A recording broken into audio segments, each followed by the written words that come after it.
Ahsoka. I really like this show.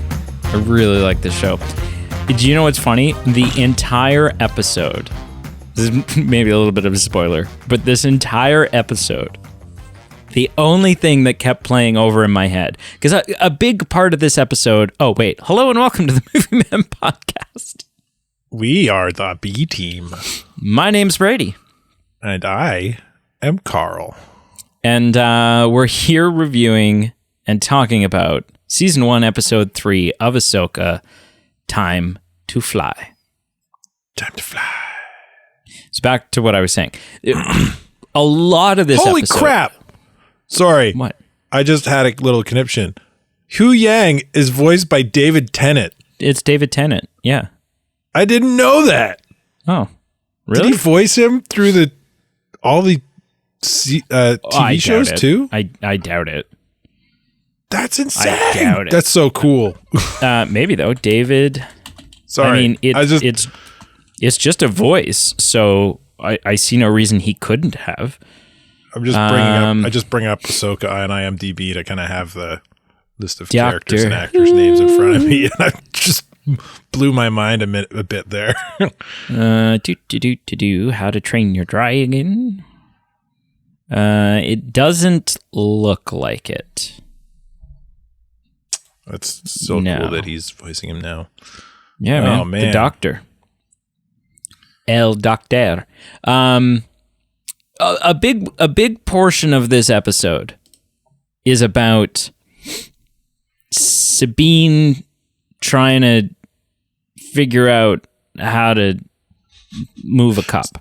Sabine training to be a Jedi, but not being able to be a Jedi.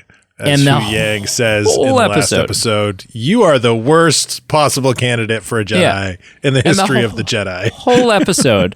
Every time she's got the blast helmet on and she's trying to use the Force to anticipate Ahsoka's location, and she's trying to move the cup, she's trying to do all this stuff, right? And every time she struggles and fails and can't do it, in my head, all I can hear is, she's too old to begin the training.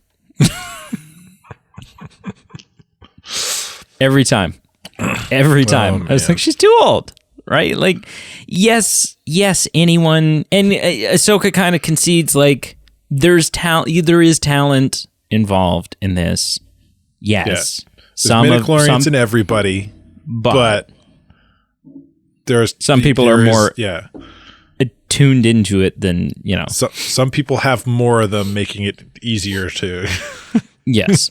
connect All with right. the Force. So let's kick off our review. So we start out just basically like that. They are on the ship, and Hu Yang is trying to train Sabine in some combat techniques, and Sabine's she can fight. And she's Mandalorian, so she's got that. Yeah. It's alluded to the fact that it's because she's Mandalorian, that she's got that Mandalorian fighting skill. But Ahsoka comes in and kind of alludes or kind of suggests that the Mandalorian way of fighting is not going to be good enough, and it's not, basically she's saying it's not zen enough. It's because it's so aggressive and so offensive in its nature. It's potentially, I think what she's hinting at here is that it's potentially clumsy in comparison to using the Force and fighting like a true Jedi and using Jedi techniques. Well, the and using the whole blast shield over the face thing, similar to what happened with Luke and Obi-Wan in the first film. I think she's using it a little differently than Luke in trying to teach her. Yeah, something like what you're saying. You need to feel when you're fighting instead of just acting. Yes. Yeah. Similar to I just rewatched Shang-Chi.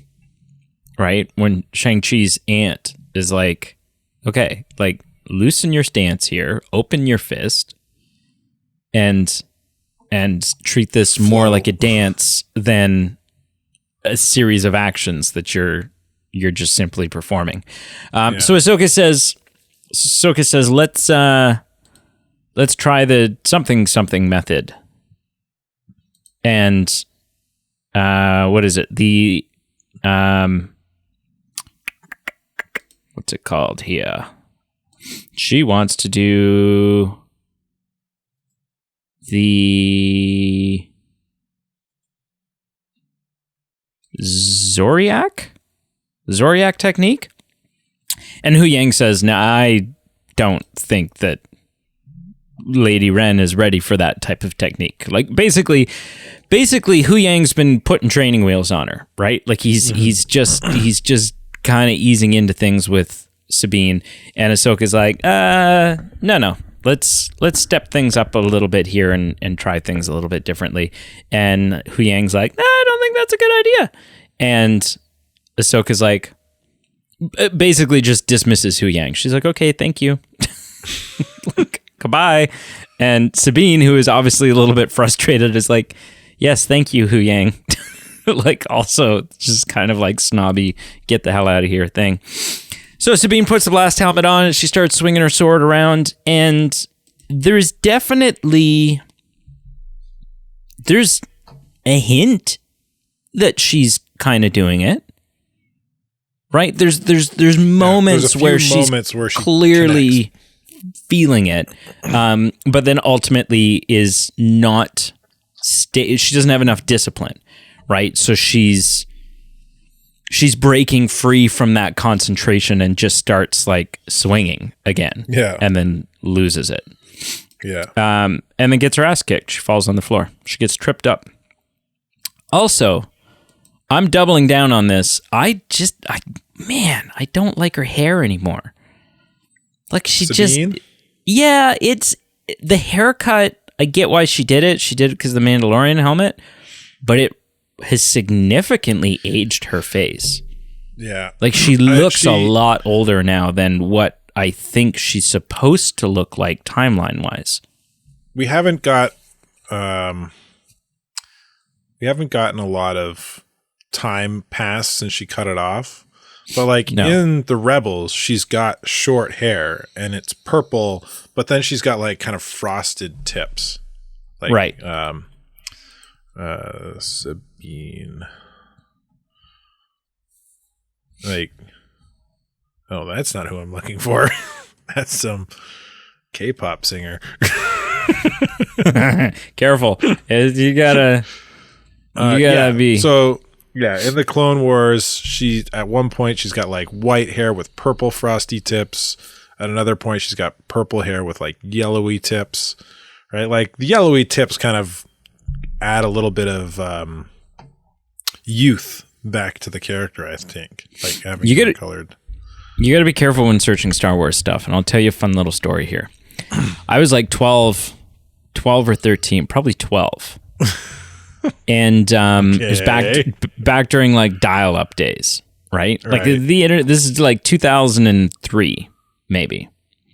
And so the internet is there, it exists, but it's certainly not the conglomerate of information and wikis and whatever else that it is today. And I was at the computer looking up Star Wars things. I was like 12 and I love Star Wars, maybe 11. I love Star Wars. And so and this is right around the time too, like we're right smack dab in the middle of the prequel trilogy. Okay. And so I'm looking up stuff from the prequel trilogy, and I'm looking up different Star Wars planets, and I searched Naboo because I wanted to learn more about Naboo. Okay. And Google, I guess at that point there wasn't a lot on the internet about Naboo and that kind of like geeky, like I said, there would have been no like Wikipedia and stuff like that, right? And Google was like, oh, he must mean taboo. And so that it searched taboo instead. And literally the only results that came up the second, like all the image results and stuff is just like, I guess whatever Google had defined as taboo porn or like taboo sex acts. So there I am, like 11 or 12 years old, innocently searching for Star Wars. And I think that may have been like my first internet porn exposure, where I'm like, what is this stuff? That's not Star Wars. What is this stuff on the internet? Like, oh my gosh. Yeah. So be careful just typing in random Star Wars things. It'll lead you down a road of corruption that you don't want to be on. Yeah, the internet be like that sometimes, don't it? Yeah. So then we have the title card, and we cut to the inside of a ship where Hera is having a conversation with another officer and an obligatory Mon Calamari. Because there's got to be one. Has to have one show up. And so what is... And I'm probably going to screw this up, and Star Wars fans everywhere are going to get really, really mad at me. Hera's species is Twi'lek, right? Yeah. That's what she is? Yes. Okay. Twi'lek or Twi'lek. Okay. All right. So then, basically, she's telling these people, like, we got to go meet with the council because I want to, or the Senate, whatever it is, the New Republic's government, because crap's going down. Crap's going down, and we got to go through the proper channels. I want to go on this mission. We got to go through the proper channels. I got to get their approval to dispense these resources and stuff like that. So she goes and she meets, and we have a bunch of humans on this Senate, except for the one alien that's got like the three kind of creepy eyes. I don't know the name of that species. Do you? Not off the top of my head. I'm sure we've seen him show up a lot. Yeah. Once I Google it and find out, I'd be like, oh yeah, of course that's. And the new Supreme Chancellor of the New Republic, Chancellor Mothma. Mm-hmm. Which is fun. It's just fun to see her show up. Like, and it makes sense, like at this period in time. And it's been refreshing to see this stuff because, she played such not a big role in terms of screen time, but a big role in terms of her position in the original trilogy, right? At that point, she's like the head of the rebellion. And so it makes sense that she is now the head of the Republic, right? That she just transitioned from one role of leadership to the other. People are like, well, I mean, you've been leading us up until this point, so it kind of makes sense to put you in the big chair. Little FYI, Mothma, I don't know if you know much about the previous chancellor, but he kind of effed shit up for us, so please do better.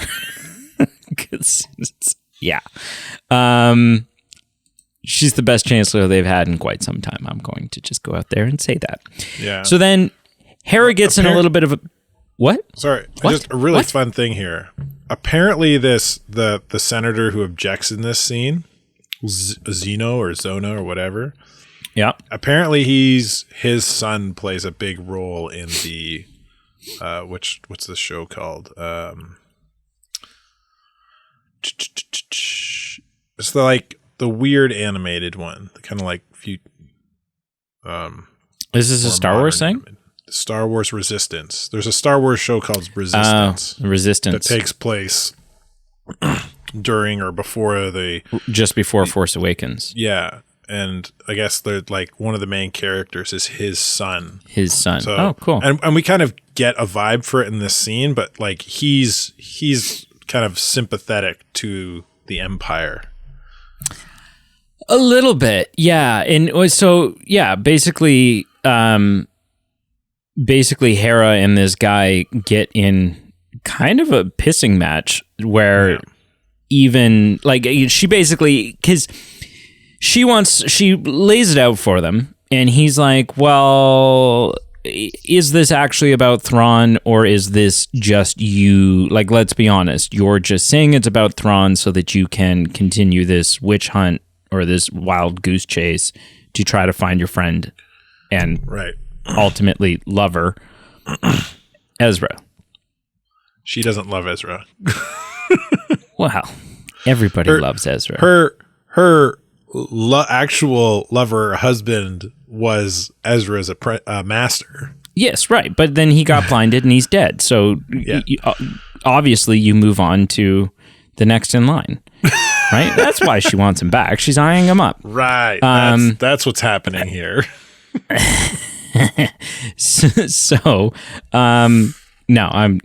But she wants him back, and she does want him back, and she does believe he's out there. But I do, because it's Hera, like, I do also believe that she's willing to put that aside. Like, I don't think these aren't manipulation tactics to expend resources to go find Ezra. She is genuinely concerned about the Thrawn threat.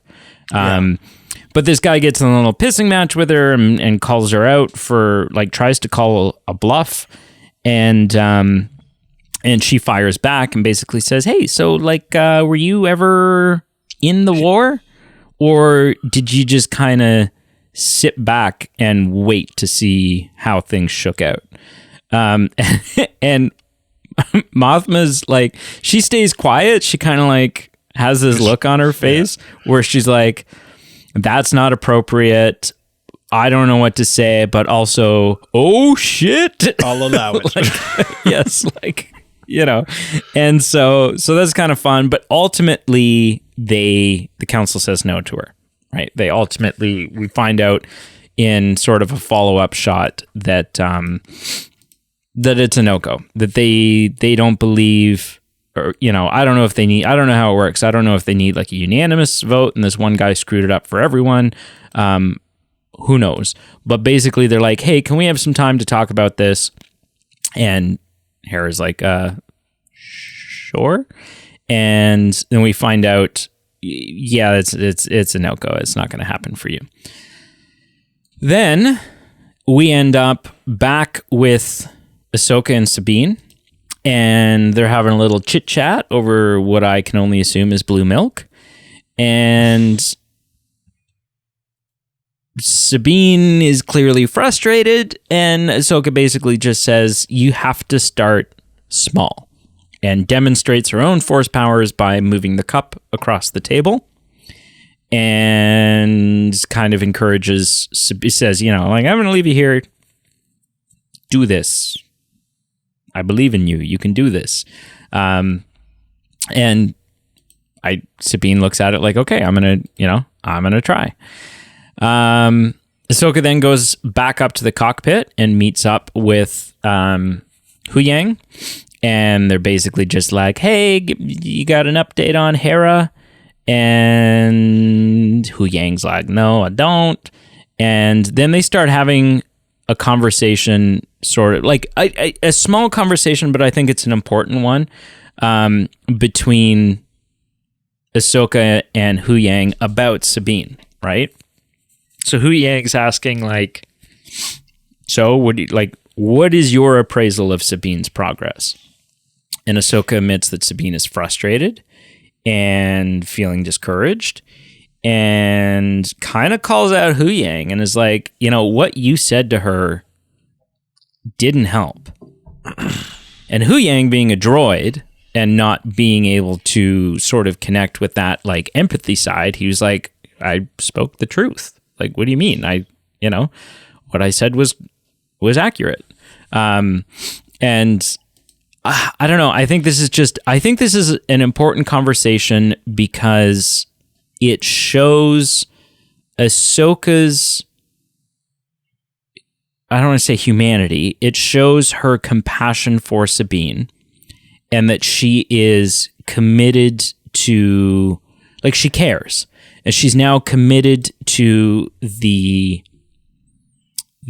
training of and the caretaking of Sabine. And I think it also could serve as sort of the linchpin for some character development and humanizing of Huyang, right? Where he'll realize, I need to sometimes take into consideration or run the calculations, or however that works, on how what I say affects people, you know? Yeah, he could. Yeah, there could be. You could also interpret it as him, like, this isn't the first Jedi he's trained, and as much of a Jedi as Sabine could be called or attributed to that title.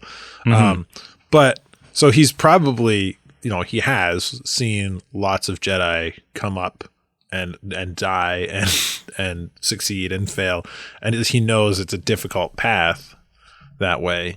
Yep. And so he's being harsh, but it's kind of, I would attribute that to more like a tough love. Like, he's not going to sugarcoat it because he knows what's ahead. Oh, for sure. So then he kind of remarks that they kind of have this conversation about how she's not your garden variety Jedi. Like, this isn't being done the way that the Jedi Council would have done it. This isn't being done the way that it would have been done back in the Jedi Temple. And Ahsoka kind of takes a shot at that and goes, well, right. And how did that all work out for them, right? Like, the Jedi method that has been proven over a millennia didn't save any of them. And Hu Yang kind of, I don't think he means this as a shot, but he says, well, I suppose you do come from a long line of non-traditional Jedi.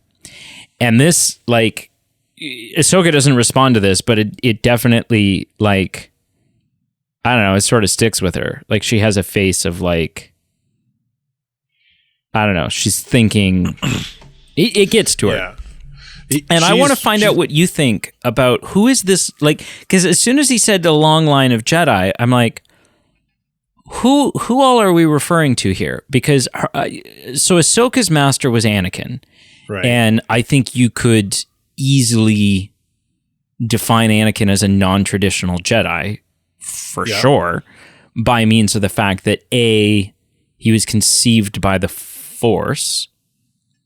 Well, and just his actions and mannerisms in general. His actions and mannerisms. C, the fact that he becomes one of the greatest and most oppressive Sith Lords that the galaxy has seen in a very, very long time.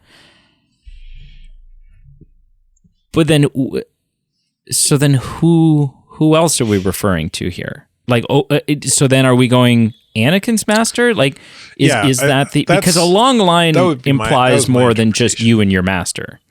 It would, I would say that the lineage that he's referring to is like lineages of masters to apprentices. Right, because so Qui-Gon is certainly non-traditional. Qui-Gon was very non-traditional. And then his master was Yoda. No, Qui-Gon's master was Count Dooku. Right. Who was also very non-traditional. Dooku's was Yoda. Yeah. And Dooku's was Yoda. And Yoda's as traditional Jedi as it comes. Well, he is, but he's by the book. He's by the book, but he plays within the lines of the book that's been written. Kind of. Yeah. Like he messes around, like the way, like he's playful in it, right? Like when he's teaching the younglings in episode 2, and then I would say Obi-Wan, if you go back to just as far as Yoda, if you don't go back any further, I'd say Obi-Wan's probably more traditional than Yoda even. I think in that lineage, if we're ending it at Yoda, I think that Obi-Wan is the most traditional Jedi. He is the quiet, inquisitive, patience, follow the rules, let's think this through kind of, but also has a knack for getting in trouble and having some fun, right? But right, like when they in Attack of the Clones, when they arrive at that bar, that nightclub on Coruscant, and he gives Anakin instructions on where to go to look for the changeling, and Anakin says, "And where are you going, Master?" And Obi-Wan says, "To have a drink." right? Like he's also got his own sort of flavor of whatever, but yeah, he is the most sort of wise and let's take he believes in the Jedi religion, I think, more than the code and the sort of that era of Jedi's way of doing things. He would never have instructed Luke to destroy the ancient Jedi texts the same way that Yoda did. No. Yeah, I would say there's the oh man, I just had the thought and it disappeared. There is some there it is. Okay, I got it back. Where he kind of becomes lenient to the code is when it applies to Anakin. He breaks just about every rule for Anakin. He knows what's going on with Anakin, with the kind of with Padme and stuff like that. He knows it's against the rules. And it's alluded to, and obviously he knew. Yeah, and it's alluded to in the Clone Wars that him and I can't remember her name, but at the time during the episode in the Clone Wars TV show, I was just about to bring this up. Satine. Satine Wren, yeah. He was ready. Yeah. Kryze? Satine Kryze. Yes. He was ready to walk away from the Jedi Order. So he understands love. He doesn't, because she doesn't, and she doesn't say the word. But he's ready to, and I think because he understands that love is another reason he's probably lenient when it comes to Anakin and his kind of breaking the rules that way. Anyway. Yeah. Well, and also that love spawned the child that would ultimately save the galaxy. So yeah. All that being said, that's what I think our droid friend here, Huyang, is referring to. But I think Ahsoka is just dwelling on Anakin in that moment. Anakin. Oh, for sure. So then we cut back to Sabine, who's still trying to move that damn cup. But she gets interrupted by like a telecom message saying, "Hey, come on up to the cockpit." And Sabine throws like a fun little quirky line at the cup saying, "You win this round," which I thought was fun. I still like Sabine's character. It just seems to have changed a lot. That seems really fun. She's a far cry from that girl that was like racing out of the city on her speeder, breaking all the rules. Yeah. Yeah, like she was that girl, but I think she was yearning for that kind of that master relationship, some structure that she's got fallen back into now. Yeah. So that scene's cool though. I didn't realize this till I watched a breakdown, but the way they structured that, where she's like, it's kind of a back and forth. Like the cup is a character in this scene because they keep cutting to Sabine, and then they cut to the cup and back and forth. And then like when she says, shot of the "You cup. Won this round," instead of cutting directly to the cockpit where the next scene takes place, cuts back to the quickly cup. Cut back to the cup, and they stay on it for a second, like the cup is like smirking or something. Yeah, yeah, it was really well done. So then Sabine goes up to the cockpit where they're having a hologram communication with Hera, and Hera is basically saying, "Guys, it doesn't look like I'm not coming." This is where we find out that the council has shot it down. Sabine she doesn't say this, but it kind of seems like Sabine's reaction is like, why does that even matter? Like, why are we letting that get in our way here? It's this is really cool because it kind of sets up the Disney sequels really well. Because we jump into the sequels and now there's this First Order, the Empire has somehow survived and we have no idea how or why. Right. Really? And this kind of sets that up nicely because the bureaucracy that caused the fall of the Senate and the rise of the Empire is the same bureaucracy that's causing what's happening to happen. It still exists. Yeah. So then this call gets cut short because they arrive in the Denab system and their communications are getting jammed. And so Ahsoka instructs Hu Yang to drop out of hyperspace a little early. And it's explained that is sort of standard Jedi protocol, that when something could be up, we approach from a distance to sort of avoid, I don't know, detection, which makes sense. And they say there's something on the scanners. We don't quite know what it is yet. We got to get a little closer to figure it out. In the process of doing so, we have a couple of squads of enemy fighters that show up.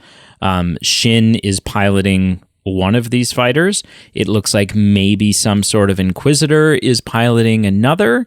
And then the same guy from the last episode. Episodes. And then a droid.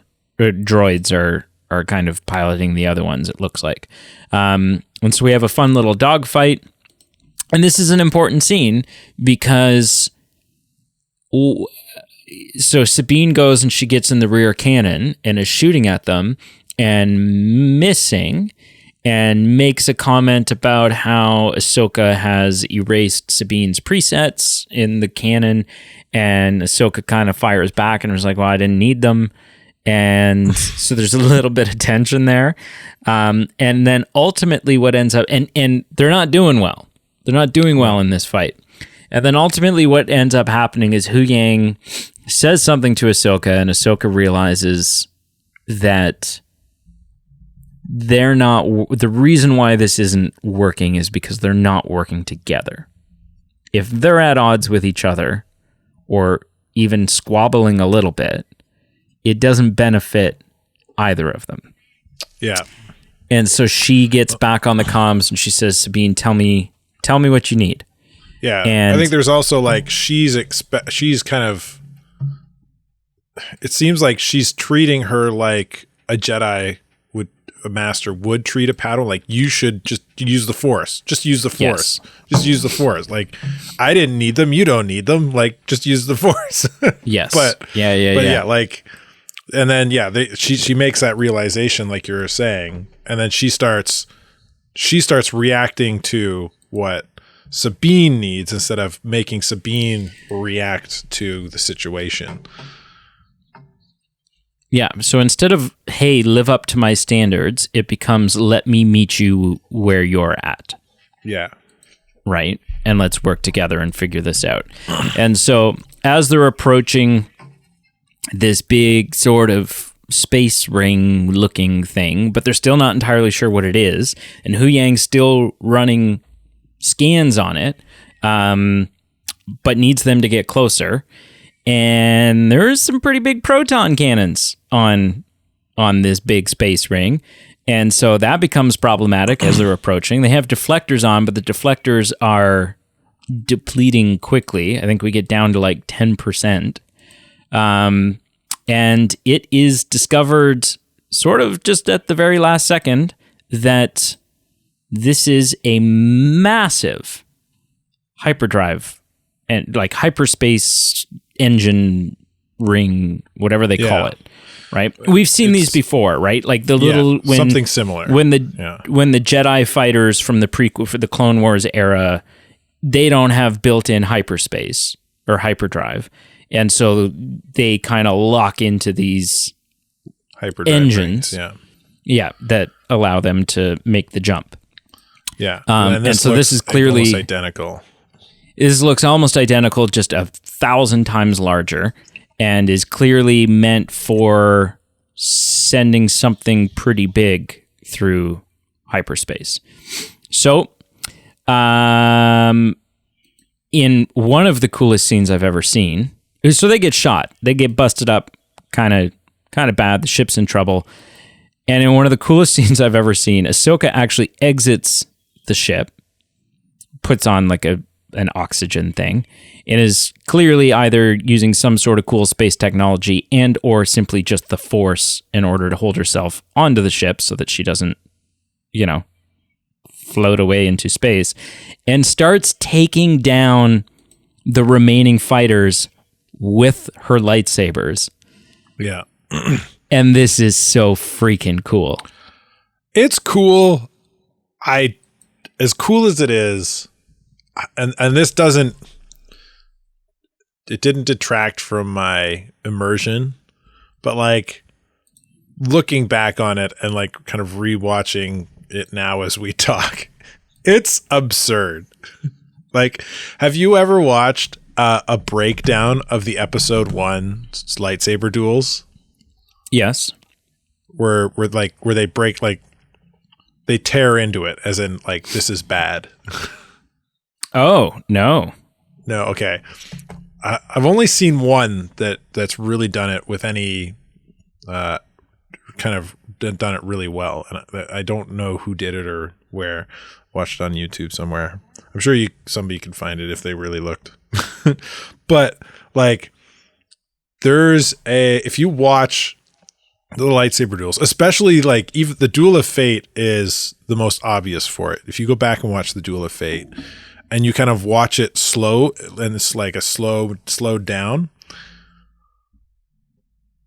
the vast majority of the attacks on each other, the attacks from the Jedi on Maul and Maul on the Jedi, are not dangerous whatsoever, but still being blocked.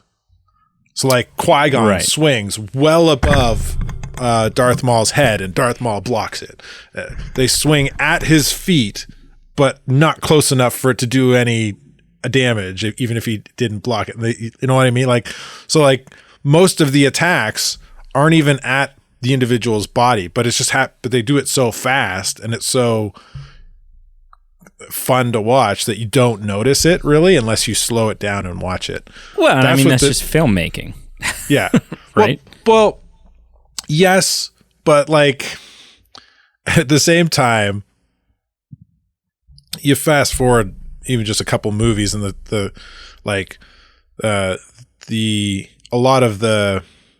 think they don't commit a lot of the same sin in the Obi-Wan Anakin fight at the end of episode 3. It doesn't happen hardly at all in the original trilogy because they're using more traditional sword fighting techniques. They haven't really developed this lightsaber style quite as much.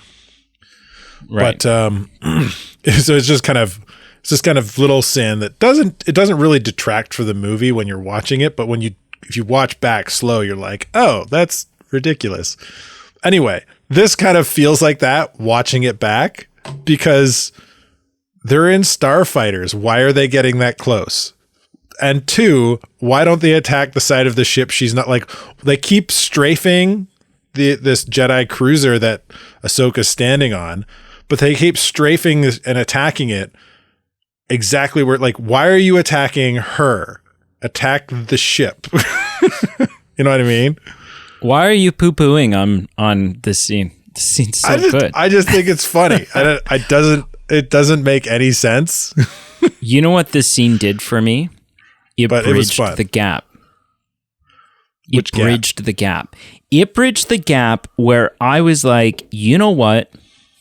Doing something as seemingly reckless and rambunctious and dangerous and crazy and wild as I'm going to go out on the ship and take these things down with my lights. I'm just going to go do this. Felt like Ahsoka. It felt like Snips.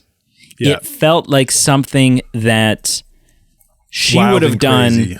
It felt like something she would have done that Anakin would have been like, Snips. Like, what are you maybe would doing? have tried to stop or reluctantly went along with, and everyone would have been against it, but then she would have done it, and she would have saved the day, and that would have been the whole point of the Clone Wars episode. It felt like Clone Wars Ahsoka.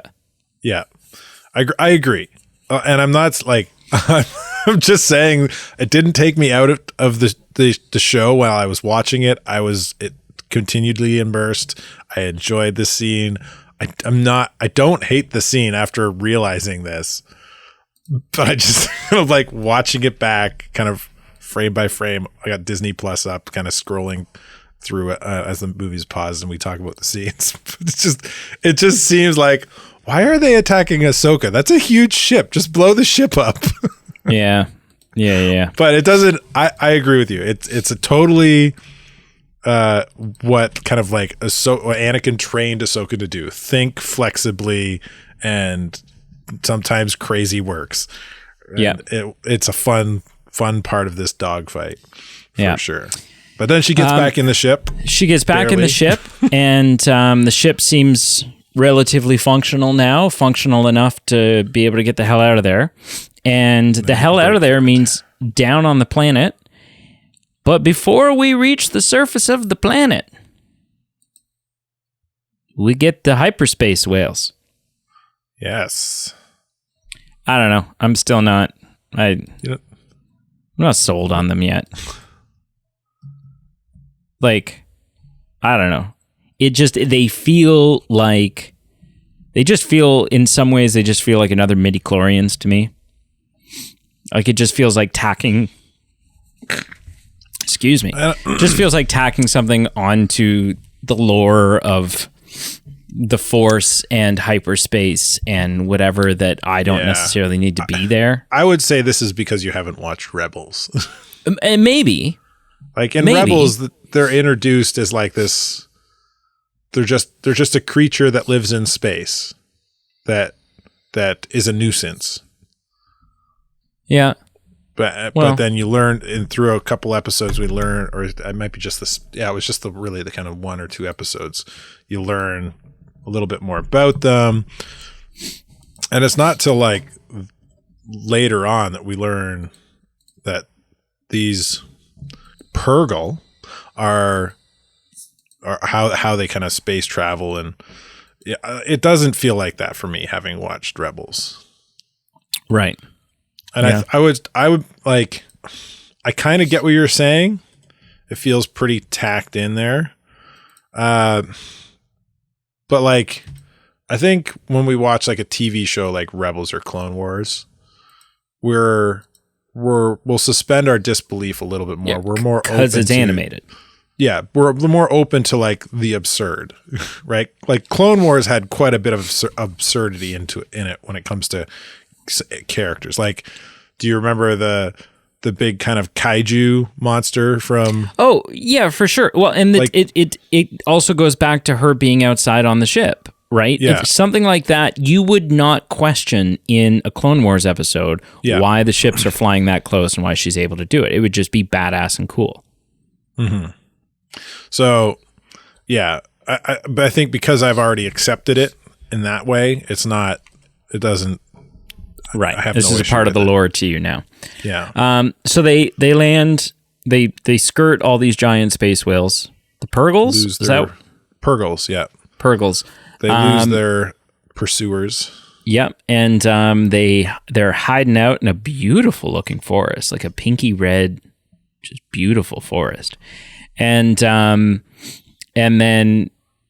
Baylan gets on the comms with Shin and is asking, like, do you have them? Are they dead? Like, what's... Hang on.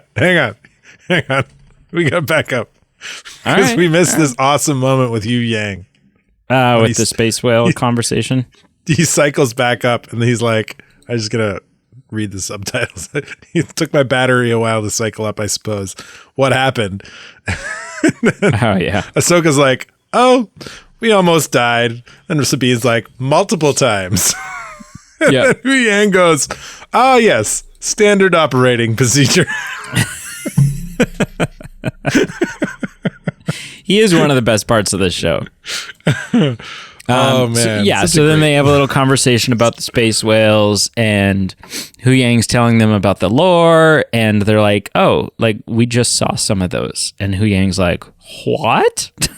Like he almost seems disappointed. Like that's a sight he would have wanted to see, right? Yeah. Like something he's never seen, but would have wanted to. Then Baylan's talking to Shin, basically, "Hey, where are they?" And she says, "We don't know for sure, but they've taken refuge in a forest." And the whole plan becomes, all right, well, let's hunt them down. They're only like 12 clicks out, and let's go kill them and put a stop to this.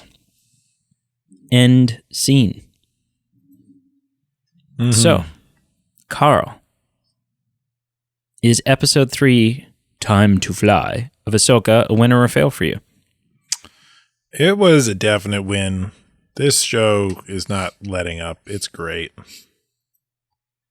Yeah. I can't fault this. Like, I mean, I did poo-poo a little bit on that one scene, but I'm not holding this show that against it. Like we've already said, like that just feels like something Ahsoka would do. It feels Star Warsy. It doesn't make a lot of sense on the part of the people attacking in the ships, but I mean, I've already suspended my disbelief. I don't care. Right. She's got a laser sword. Yeah, exactly. Right? They're in space. Yeah. Cool. Oh yeah. What about you? Are you gonna ask? Do you even care? Yeah. Like what's? No, I don't really. Not really. Nobody cares. I would say that I think this is the weakest episode so far, but still a total win. And I think when I say weak, I don't mean like bad. I just mean, okay, we're in the stage where this is the halfway point. Yeah, we're kind of between the epic opening and the big finale. And so now we're just kind of putting in mileage to get to where we need to go. And some great stuff is happening along the way. But it's just not as big and epic as it was when we started, and hopefully not as big and epic as it will be when we kind of conclude. But I've got nothing bad to say about this episode, like at all. I still love it. I think it's fantastic. So yeah, I'm super, super on board still. Yeah. All right. Thank you for listening. Make sure you check out our Facebook, Instagram, and Twitter, or X, I guess, all listed down below. Check out our Patreon page. For as little as $1 a month, you can support the show. Helps us pay the bills. It's not free. It's not free running a podcast. We're renting something? What are we renting? We're renting this podcast. It's not ours. We got to return it. It's late fees and stuff. So as little as $1 a month is a big help, and you also get some fun rewards in return. And we have a store with merchandise in it. You can get buttons. You can get buttons. We have buttons. You pulled up the store, packs. Didn't you? 5 buttons. 5 buttons for $10.99, people. That's a good deal. You could put buttons on anything. For when 4 buttons just won't do it. Yeah. You could put buttons on you could put buttons on your fingertip. Remember how when you're a kid, you'd always push a button pin like through your finger and make it dangle like it was magic? You could do that with all 5 of your fingers if you buy these buttons. When I was a kid, sure. Yeah. Never as an adult. Like yesterday. Okay, well, join us for our next Ahsoka review, Part 4, Fallen Jedi. And until then, Carl, say something.